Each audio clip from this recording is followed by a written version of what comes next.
Naturally, we realized we would be pioneers and that we would have to rough it for a time. This only added to the adventure, and we were envied by our friends. It is wonderfully exciting to be part of this great experiment and to see our children growing up in clean and spacious surroundings where there is very little ugliness and the hope of a good future. The golden age lies before us, not behind us. It is not far away.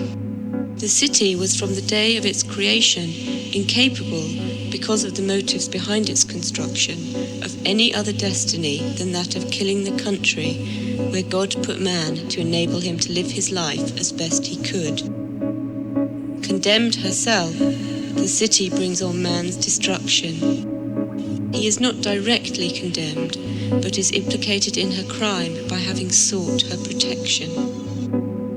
All the dangers of the town may be summed up in this, that here, withdrawn from the blessed influence of nature and set face to face against humanity, man loses his own nature and becomes a new and artificial creature, an inhuman cog in a social machinery that works like a fate and cheats him of his true culture as a soul. God made the country, and man made the town. Town and country must be married. And out of this joyous union will spring a new hope, a new life, a new civilization. This city, which is pictured so vividly in my own mind, must be pictured more or less vividly by many. The town invaded the country, but the invaders yielded to the influence of their surroundings and became country people, so that the difference between town and country became less and less. There are in reality not only two alternatives, town life and country life, but a third alternative in which all the advantages of the most energetic and active town life, with all the beauty and delight of the country, may be secured in perfect combination.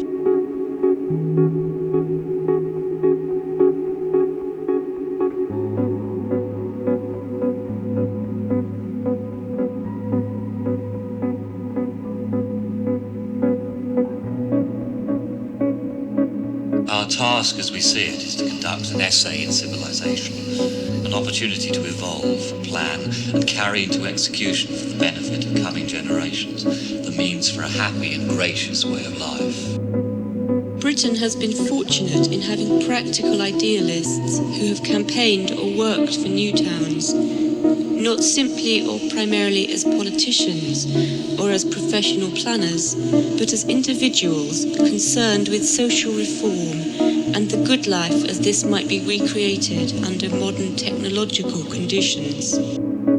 All land would be held in public ownership for the benefit of all the citizens.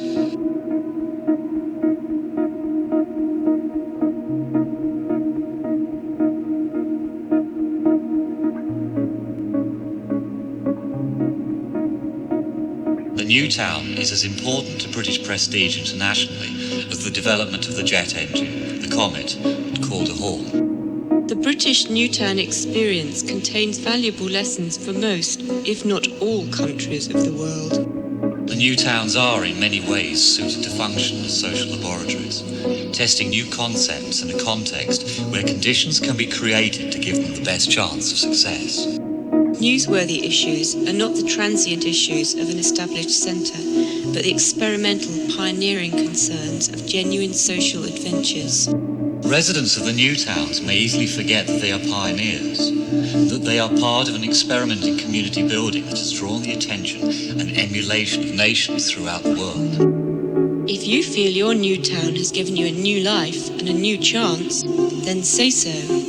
It seems essential that the worker who is transferred to a new town should not suffer by the absence of social facilities to which in the past he has become accustomed. Otherwise, he may remain as an unabsorbed and alien unit whose productive capacity or maximum skill may continue to be seriously impaired. The needs of the workers cannot be separated from those of their womenfolk. If a man returns home from work to the fretful complaints of his wife at the absence of the facilities she used to enjoy, his efficiency next day will show a marked decline. The The policy of the corporation has been successful in avoiding the development of a purely working class town.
Social relations develop naturally within the stable societies of the past. The basis of all community life in the new town will be the neighbourhood, each about the size of a village, small and compact enough to develop an identity and life of its own in the tradition of the English village. The question of providing for the leisure occupation of the large and increasingly adolescent population is a very real anxiety. How best can the energies of these young people be absorbed? The prime need is for leadership. Such new and young communities, drawn almost exclusively from the artisan class, do not easily provide it. The town as a whole would also need a focus if the community was to flourish. The town centre, easily reached from every part of the town, would provide all the major entertainment and cultural facilities for the whole town. The resident would thus develop a feeling of belonging both to the neighbourhood and the town as a whole. I am convinced that the very lack of facilities in the early stages of a new town can do more in getting people to mix and work together to achieve these facilities than you will ever obtain if your nice new town had everything laid on.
The average Briton, though not highly sensitive to architectural design, does not mind it so long as the things he really cares about in a house or a town are attended to. He takes great pleasure in gardens, trees, and flowers, with which the new towns are well endowed.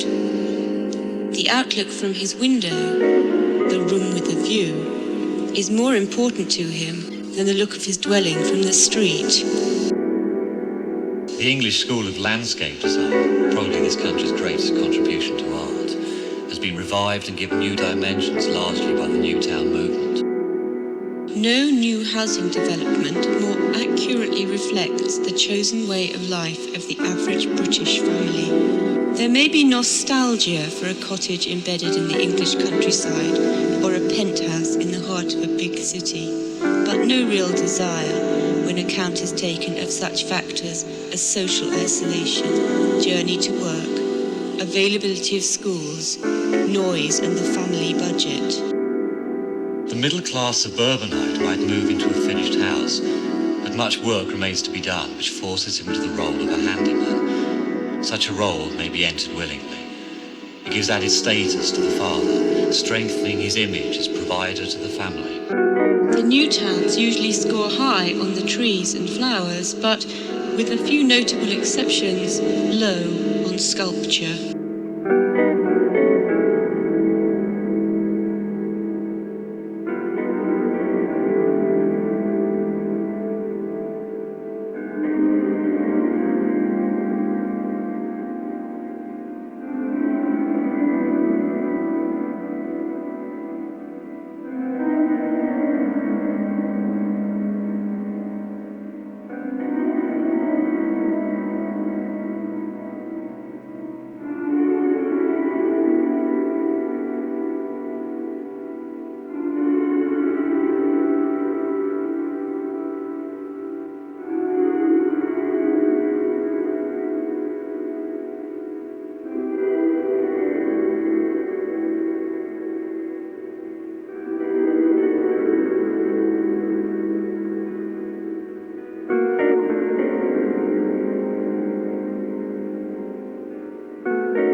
The reassertion of space in critical social theory will depend upon a continued deconstruction of a still occlusive historicism and many additional voyages of exploration into the heterotopias of contemporary postmodern geographies. I believe that the anxiety of our era has to do fundamentally with space, no doubt a great deal more than with time.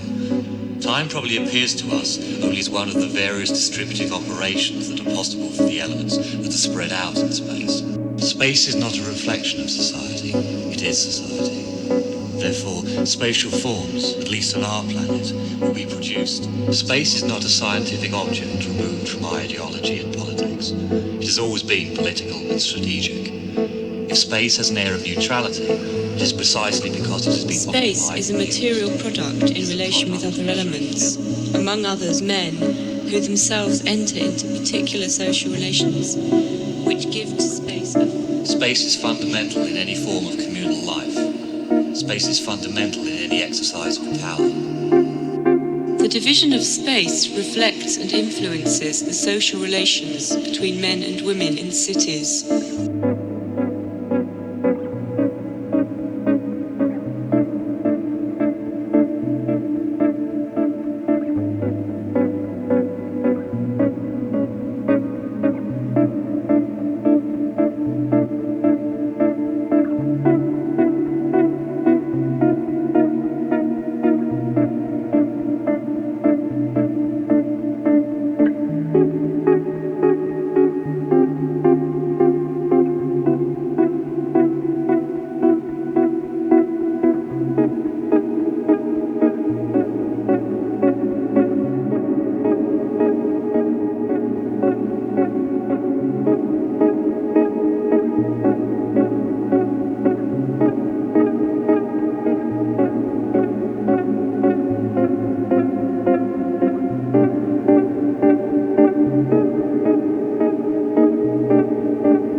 a circle of some dozen miles radius around Crawley, and you identify a region with a unique problem in present-day industrial Britain. Its unemployment figure is too low. The company produces advanced electronic systems for the British Ministry of Defence and friendly governments worldwide at Crawley's high-tech industrial park. Even television's Yossa Gizzer Hughes could find work here. Among Crawley's population of nearly 89,000, only 1,722 are out of work. In statistical terms, that counts as full employment, since there are always those between jobs or unable or unwilling to take up work. And then there's late night shopping, convenient for those who prefer to shop after work or after dark. Shocked locals see butcher and baker disappear. Pupils are encouraged to befriend the mentally handicapped.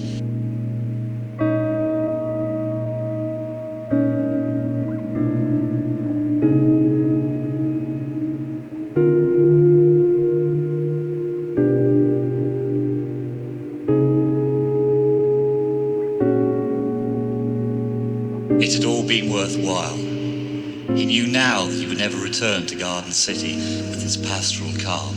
In the morning after he had rested, he would set off on foot, following the memorials westward across the continent until he found the old man again, and could help him raise his pyramids of washing machines, radiator grills and typewriters. Already he was planning the first of a series of huge metal pyramids in his mind, as high perhaps as these skyscrapers, built of airliners, freight trains, walking drag lines and missile launchers, larger than anything of which the old man had ever dreamed. For people who don't mind what they do, there are always jobs here.